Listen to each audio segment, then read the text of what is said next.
Hello everyone, আসসালামু আলাইকুম। সবাই কেমন আছেন? আশা করি ভালো আছেন। আল্লাহর রহমতে আমিও ভালো আছি। আজকে কি রান্না করতেছি দেখেন। এই মাছ আপনারা কে কী নামে চিনেন অবশ্যই কমেন্টে জানিয়ে দিবেন। আমরা কাকলে মাছ নামে চিনি। কেটে ধুয়ে পরিষ্কার করে নিয়ে লবণ হলুদ দিয়ে মাখিয়ে সুন্দর করে ভেজে নিলাম।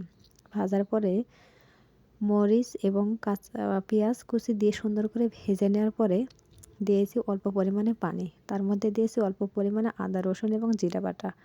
লবণ হলুদের গুঁড়া দিয়ে সুন্দর করে মশলাগুলো আমি কষিয়ে নিয়েছি। এবারে ভেজে রাখা মাছগুলো দিয়ে দেব। এরকমভাবে রান্না করলে 1 চামচ তরকারিতে 1 প্লেট ভাত কমপ্লিট। খেতে খুব টেস্টি হয় কিন্তু। নামানোর আগে অবশ্যই ভাজা জিরার গুঁড়াটা কিন্তু দিতে হবে। এটা কখনোই ভুল করা যাবে না। আমি আগেই দিয়েছিলাম। মশলা কষানোর সময় ভাজা জিরার গুঁড়াটা দিয়েছি। এটা দিলে খুব সুন্দর স্মেল আসে।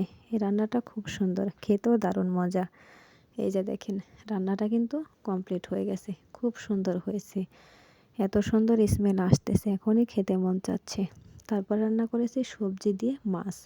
এই যে দেখেন রুই মাছ দিয়ে সবজি রান্না করেছি, ফুলকপি মূলা আলু আর টমেটো দিয়ে। এরকমভাবে রান্না করলে শীতের দিন সকালবেলা মাশাআল্লাহ অনেক সুন্দর হয়। মাছগুলো সুন্দর করে কড়াইতে ভেজে নিয়েছি। তারপরে পেঁয়াজ মরিচ ভাজার পরে মশলাগুলো কষিয়ে নিয়ে সবজিগুলো দিয়ে দিয়েছি।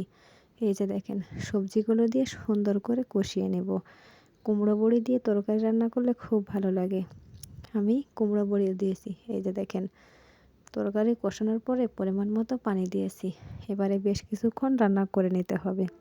কালারটা মাশাআল্লাহ অনেক সুন্দর হয়েছে, খেতেও দারুণ হবে নিশ্চিত। দেখেন রান্নাটা কিন্তু কমপ্লিট হয়ে গেছে।